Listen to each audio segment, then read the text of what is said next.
جو شرعی قوانین ہیں اور ملکی قوانین ہیں، ان کا انسانی اقدار اور عادات جو ہیں ان کو بنانے میں کیا کردار ہوتا ہے؟ بسم اللہ الرحمن الرحیم۔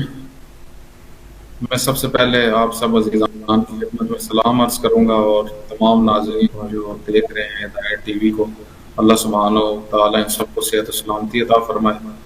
بیرسٹر صاحب کی خدمت میں بھی سلام عرض کروں گا۔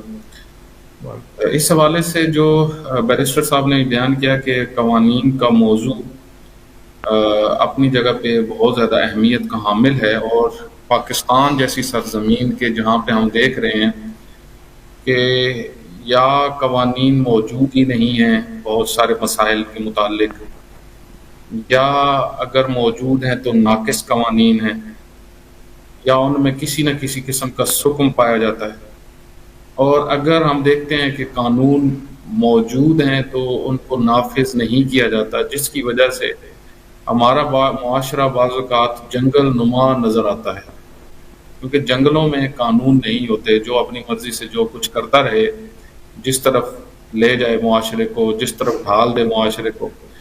اور روز بروز آج آپ ہماری سوسائٹی میں جو بڑھتی ہوئی مشکلات دیکھ رہے ہیں، ان کی بنیادی ترین وجہ جو ہے وہ قوانین سے دوری ہے، کلی طور پہ قوانین سے دوری ہے، اور اسلامی قوانین کی طرف آنے کا تو اصلاً ایک بڑی تعداد سوچ ہی نہیں رہی، اور اگر جو سوچتے بھی ہیں تو ان کو کرنے کچھ نہیں دیا جاتا۔ اس حوالے سے جو میں سب سے پہلے ایک چیز آپ کی خدمت میں عرض کروں کہ قانون کے متعلق بیرسٹر صاحب نے بھی جس طرح بیان کیا، البتہ اس کی جو تعریف ہے، اس کی جو ڈیفینیشن ہے، کوئی بھی موضوع جو اہم ہوتا ہے اس کی ڈیفینیشن میں اختلاف نظر ہوتا ہے، ٹھیک ہے، کیونکہ اس کی ماہیت مشخص کرنا مشکل ہوتا ہے، اس کے اطراف کو مشخص کرنا مشکل ہوتا ہے۔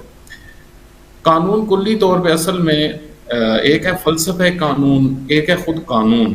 فلسفہ قانون الگ ہے، اس کی طرف میں اشارہ کرتا ہوں، پھر آتا ہوں کہ شریعت نے قوانین کو کس طریقے سے بیان کیا ہے اور شرعی قانون ہم کس کو کہتے ہیں۔ دیکھیں، قانون خود در حقیقت انسانی معاشرے کے اندر جو افراد ہیں ان کے درجات کو مشخص کر کے ان کے لیے حدود کا تعین کرنا، ان کی لمٹس، ان کے متعلق حدود، البتہ حدود میں پھر تنبیہات آ جاتی ہیں، یعنی اگر کوئی اس قانون کی خلاف ورزی، پہلے تو ہر کسی کا قانون مشخص کیا جائے معاشرے میں، کس کا کیا درجہ ہے، کس کا کیا حق ہے، کس حد تک وہ اپنا حق لے سکتا ہے، اور دوسرا جب حق نہیں ملتا تو وہاں پہ کیا سزائیں ہیں، یہ ساری چیزیں قوانین کے اندر آ جاتی ہیں۔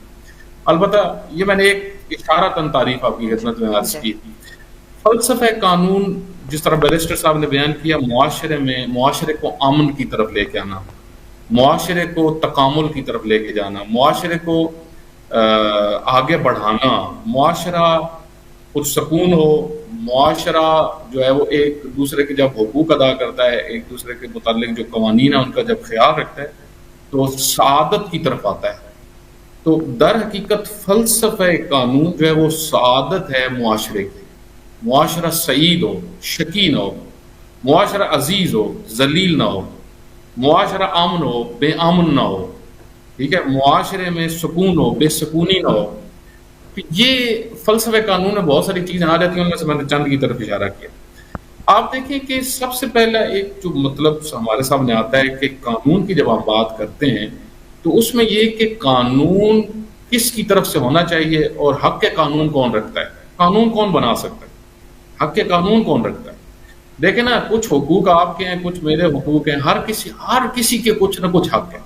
حق جو چیز جس کے لیے ثابت ہو، حق کس کو کہتے ہیں، جو چیز جس کے لیے ثابت ہو وہ اس کا حق ہے۔ جس طرح ہم عموماً کہتے ہیں نا، میرا حق نہیں دیا، مثلا فلاں رشتہ دار نے میرا حق نہیں دیا، فلاں جو ہے وہ محلے دار نے میرا حق ادا نہیں کیا، فلاں دوست نے میرا حق ادا نہیں کیا، یعنی کیا، یعنی وہ چیز جو میرے لیے ثابت تھی مجھے نہیں دی گئی، جو میرے لیے ثابت تھی خارج میں، یعنی عقل کہہ رہی ہے کہ یہ چیز اس کی ہے۔ تو آپ دیکھیں کہ جب یہاں پہ ہمیں سوچنے کی ضرورت ہے کہ خود حق کی ڈیفینیشن کیا ہے، اس کی طرف بھی ہم توجہ کرتے ہیں، اور یہاں پہ ہم نے قانون جو ہے وہ کس کا حق ہے یہ ہم نے سمجھنا ہے۔ لیکن ہر کسی کے حق ہیں. اسی طرح جو اس ہستی کا خالق ہے اس کا بھی ایک حق ہے، ٹھیک ہے، جس نے بنایا ہے ہمیں، جو مالک ہے. یہاں پہ وہ پھر فلسفہ قانون میں جب آپ بحث کرتے ہیں نا تو یہ باتیں ادھر سامنے آتی ہیں.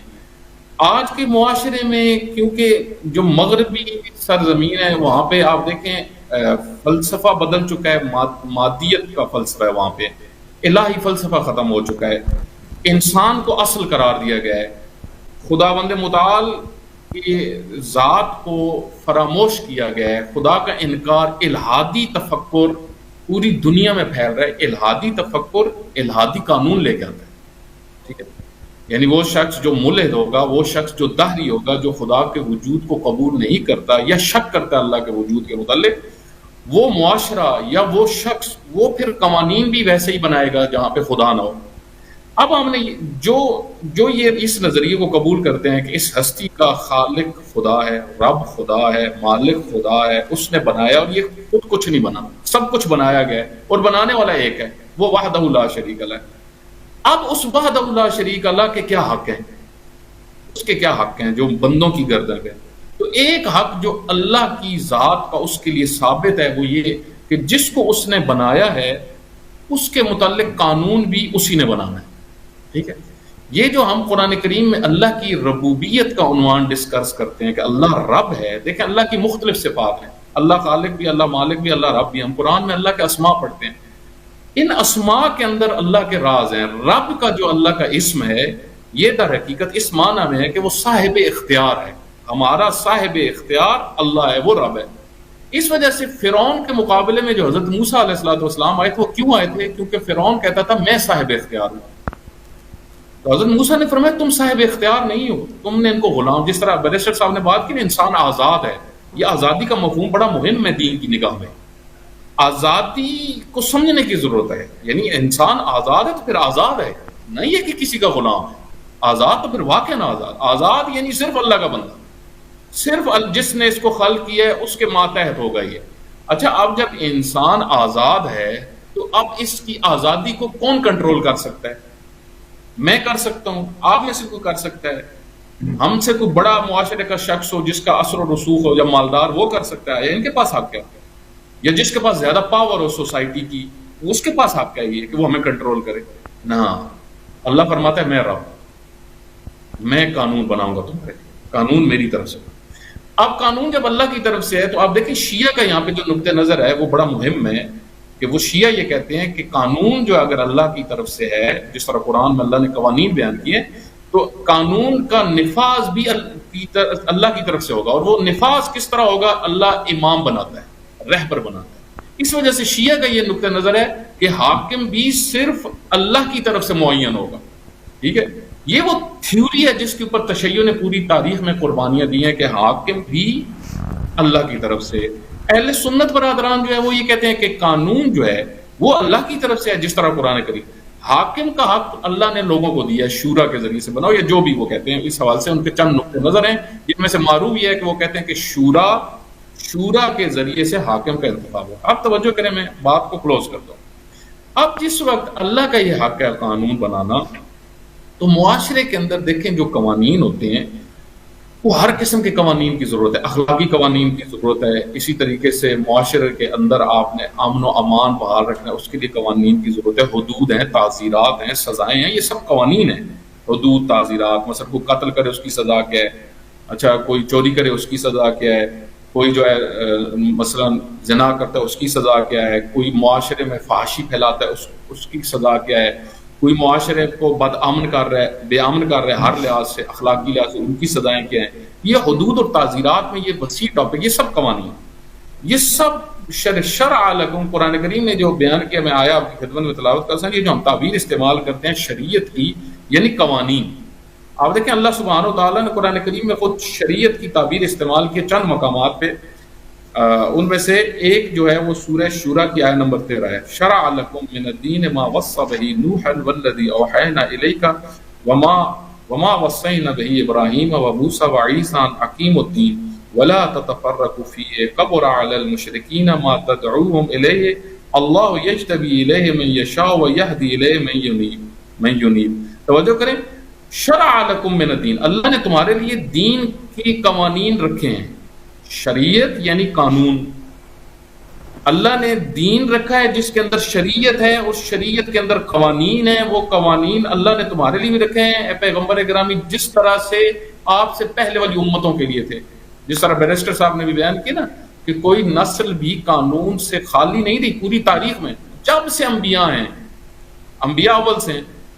سب سے پہلی شخصیت جو دنیا میں آئی حضرت آدم علیہ السلام نبی ہے. نبی قانون لے کے آتا ہے، نبی شریعت لے کے آتا ہے. البتہ کم انبیاء ہیں جو شریعت لے کے ہیں. دوسرے انبیاء، کچھ انبیاء ہیں جو جن پہ شریعتیں آئی ہیں، قوانین آئے ہیں، اور بقایا انبیاء نے ان قوانین کو معاشرے میں نافذ کرنا ہوتا ہے. تو اب یہاں پہ ہم نے جو ایک بات سمجھ لی وہ یہ کہ قانون کا حق اللہ کو حاصل ہے، اس وجہ سے اللہ قانون بنائے گا. اچھا، اب یہ آگے پھر سوال ایک کیا جا سکتا ہے، وہ انشاءاللہ میں جواب دوں گا کہ معاشرے میں جس وقت حکومت بنتی ہے تو قانون کس طریقے سے بنائے جائیں.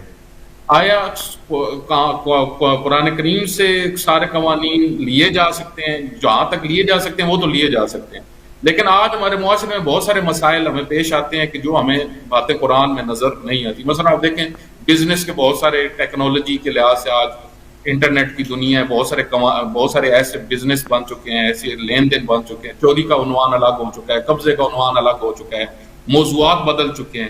آیا اس کے لیے ہم قانون کیسے بنائیں، کیا طریقہ کار ہے اس کا، وہ انشاءاللہ پھر میں آگے عرض کروں. آپ کا